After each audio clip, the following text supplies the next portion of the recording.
ಹುಟ್ಟಿದ ನವಜಾತ ಶಿಶುವಿಗೆ ತಾಯಿಯ ಎದೆ ಹಾಲೇ ಶ್ರೇಷ್ಠ. ಆದರೆ ಹುಟ್ಟೋ ಅದೆಷ್ಟೋ ಮಕ್ಕಳಿಗೆ ಹುಟ್ಟಿದ ಕೂಡಲೇ ತಾಯಿ ಎದೆ ಹಾಲು ಸಿಗೋದೇ ಇಲ್ಲ. ಈ ಸಮಸ್ಯೆ ಸರಿದೂಗಿಸೋಕೆ ಬಳ್ಳಾರಿ ವಿಮ್ಸ್ ಆಸ್ಪತ್ರೆಯಲ್ಲಿ ತಾಯಿ ಎದೆ ಹಾಲಿನ ಬ್ಯಾಂಕ್ ಸ್ಥಾಪನೆ ಮಾಡಲಾಗಿದೆ. ಕಲ್ಯಾಣ ಕರ್ನಾಟಕ ಭಾಗದಲ್ಲಿ ಮೊದಲ ಬಾರಿಗೆ ವಿಮ್ಸ್ ಆಸ್ಪತ್ರೆಯಲ್ಲಿ ಅಮೃತಧಾರೆ ಹೆಸರಲ್ಲಿ 1 ಕೋಟಿ ವೆಚ್ಚದಲ್ಲಿ ತಾಯಿ ಎದೆ ಹಾಲಿನ ಬ್ಯಾಂಕ್ ನಿರ್ಮಾಣ ಮಾಡಲಾಗಿದೆ. ವಿಮ್ಸ್ ಆಸ್ಪತ್ರೆ ನಿರ್ಮಾಣಗೊಂಡ ಅಮೃತಧಾರೆ ಯೋಜನೆಯಿಂದ ಪ್ರತಿ ನವಜಾತ ಶಿಶುವಿಗೂ ತಾಯಿ ಎದೆ ಹಾಲು ದೊರೆಯಲಿದ್ದು ಇನ್ನು ಕೆಲವೇ ದಿನಗಳಲ್ಲಿ ಕಾರ್ಯಾರಂಭ ಮಾಡಲಿದೆ.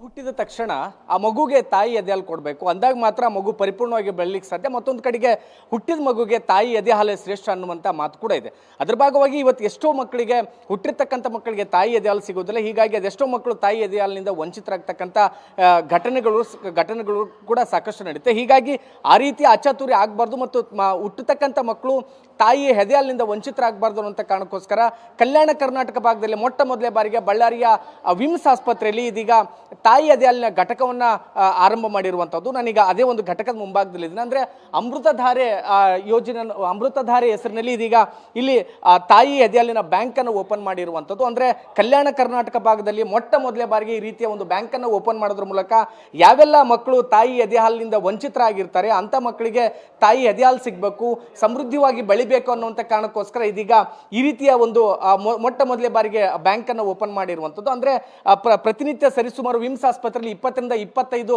ಹೆರಿಗೆ ಆಗುತ್ತೆ. ಅದರಲ್ಲಿ ಅರ್ಧದಷ್ಟು ಮಕ್ಕಳಿಗೆ ಎದೆ ಹಾಲು, ಅಂದರೆ ತಾಯಂದ್ರಿಗೆ ಎದೆ ಹಾಲು ಬರೋದಿಲ್ಲ. ಮತ್ತೊಂದು ಕಡೆಗೆ ಒಂದಿಷ್ಟು ಮಕ್ಕಳು ಅಂದರೆ ಅವಧಿಗೆ ಪೂರ್ವವಾಗಿ, ಅಂದರೆ ಪ್ರೀ ಮೆಚೂರ್ ಬರ್ತ್ ಆಗಿರ್ತವೆ.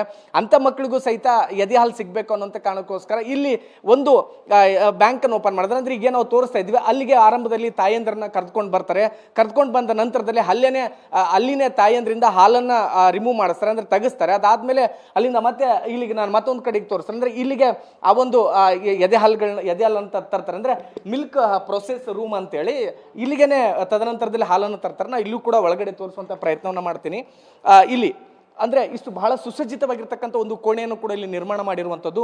ತಾಯಿ ಎದೆ ಹಾಲನ್ನು ತಂದ ನಂತರದಲ್ಲಿ ಆರಂಭದಲ್ಲಿ ಈ ಒಂದು ಫ್ರಿಜ್ನಲ್ಲಿ ಆ ಒಂದು ಹಾಲನ್ನು ಇಡ್ತಾರೆ. ಅಂದರೆ ಒಂದು ವೇಳೆ ತಾಯಂದ್ರಿಗೆ ಏನಾದರೂ ಬೇರೆ ಬೇರೆ ಕಾಯಿಲೆಗಳಿದ್ದಿರ್ಬೋದು, ಕೆಲವೊಂದು ತಾಯಂದ್ರಿಗೆ ಎದೆ ಹಾಲಲ್ಲಿ ಬ್ಯಾಕ್ಟೀರಿಯಾಗಳಿರ್ತವೆ, ಅಂಥವೆಲ್ಲನೂ ಕೂಡ ಸಂಸ್ಕರಣೆ ಮಾಡೋ ಕಾರಣಕ್ಕೋಸ್ಕರ ಆರಂಭದಲ್ಲಿ ಎದೆ ಹಾಲನ್ನು ಅಂದರೆ ಶೇಖರಿಸಿಟ್ಕೊಂಡ ನಂತರದಲ್ಲಿ ಈ ಒಂದು ಫ್ರಿಜ್ನಲ್ಲಿ ಇಡ್ತಾರೆ.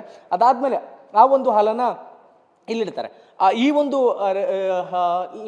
ಲ್ಯಾಮಿನರ್ ಏರ್ ಫ್ಲೋ ಏನಿದೆ ಇಲ್ಲಿ ಒಂದು ಅರ್ಧ ಗಂಟೆಗಳ ಕಾಲ ಇಲ್ಲಿಡ್ತಾರೆ. ಅಂದರೆ ಇಲ್ಲಿ ಏನಾದರೂ ಬ್ಯಾಕ್ಟೀರಿಯಾಗಳಿದ್ರೆ ಇಲ್ಲೇನೆ ಅವುಗಳು ಸತ್ತೋಗ್ತವೆ, ಅಂದರೆ ಅರ್ಧ ಗಂಟೆಗಳ ಕಾಲ ಇಲ್ಲಿಡ್ತಾರೆ. ಅದಾದ್ಮೇಲೆ ಅಲ್ಲಿಂದ ತಂದು ನಂತರದ ಇಲ್ಲಿಡ್ತಾರೆ. ಅಂದರೆ ಹ್ಯೂಮನ್ ಮಿಲ್ಕ್ ಫೆಸ್ಟಿರೈಸರ್ ಅಂತೇಳಿ ಇಲ್ಲಿ ಹೆಚ್ಚು ಕಡಿಮೆ ಇದು 65 ಡಿಗ್ರಿ ಸೆಲ್ಸಿಯಸ್ನಷ್ಟು ಇದರಲ್ಲಿ ತಾಪಮಾನ ಇರುತ್ತೆ. ಹೀಗಾಗಿ ಇಲ್ಲಿ ಇಟ್ಟರೆ ಯಾವುದೇ ಬ್ಯಾಕ್ಟೀರಿಯಾಗಳಿದ್ರೂ ಸಹಿತ ಅವು ಸಾಯಲ್ಪಡ್ತವೆ. ಹೀಗಾಗಿ ಇಲ್ಲಿ ಹೆಚ್ಚು ಕಡಿಮೆ ಅರ್ಧ ಗಂಟೆಗಳ ಕಾಲ ಇಲ್ಲಿ ಆ ಒಂದು ಹಾಲನ್ನು ಸಂಸ್ಕರಿಸಿ ಇಡಲಾಗುತ್ತೆ. ಅದಾದಮೇಲೆ ಮತ್ತೆ ಇಲ್ಲಿಗೆ ತಂದು ಇಲ್ಲಿ ಕೋಲ್ಡ್ ಅನ್ ಮಾಡ್ತಾರೆ. ಅಂದರೆ ಇಲ್ಲಿ ಆ ಒಂದು ಎದೆ ಹಾಲು ಏನಿರುತ್ತೆ ಅಲ್ಲಿ 65 ಡಿಗ್ರಿ ಸೆಲ್ಸಿಯಸ್ನಲ್ಲಿ ಅದು ಉಷ್ಣಾಂಶದಲ್ಲಿ ಅದು ಇರುತ್ತೆ. ಅದಾದಮೇಲೆ ಅದನ್ನು ಇಲ್ಲಿಗೆ ಇಡ್ತಾರೆ.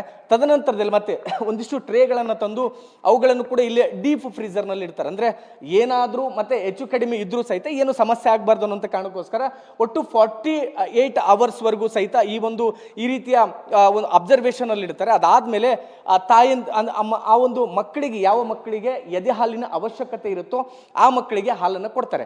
ಯಾರ್ಯಾರಿಗೆ ಹಾಲು ಬರೋದಿಲ್ಲ ಮತ್ತು ಯಾವ ಮಗು ತಾಯಿಯ ಎದೆ ಹಾಲಿನಿಂದ ವಂಚಿತರಾಗ್ತಕ್ಕಂಥ ಸಾಧ್ಯತೆಗಳಿರುತ್ತೆ ಅವೆಲ್ಲವನ್ನು ಕೂಡ ತಪ್ಪಿಸಲಿಕ್ಕೆ ಸಾಧ್ಯ ಆಗುತ್ತೆ. ಹೀಗಾಗಿ ಅವೆಲ್ಲ ಕಾರಣಗಳನ್ನ ಮುಂದಿಟ್ಕೊಂಡು ಬಳ್ಳಾರಿಯ ವಿಮ್ಸ್ ಆಸ್ಪತ್ರೆಯಲ್ಲಿ ಈ ರೀತಿಯ ಘಟಕವನ್ನು ಓಪನ್ ಮಾಡಿರೋದ್ರಿಂದ ಸಾಕಷ್ಟು ಜನರಿಗೆ ಇದರ ಅನುಕೂಲ ಕೂಡ ಆಗಲಿದೆ. ಕ್ಯಾಮರಾಮನ್ ಭರತ್ ಜೊತೆ Amareesh LK, Homminal, public TV, Ballari.